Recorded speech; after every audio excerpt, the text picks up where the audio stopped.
नमस्कार. आपण पाहत आहात फुलेवाज पोर्टल 24 चॅनल.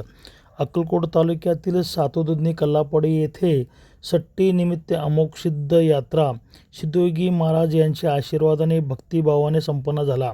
यावेळी पालखींची भेटीगाठी झाल्या व महिला सहवासणी मोठ्या प्रमाणात उपस्थित होत्या आणि सर्व भक्तगणांनी या ठिकाणी प्रसादांचा मोठ्या प्रमाणात आस्वाद घेतला आणि कार्यक्रम मोठ्या संपन्न झाला.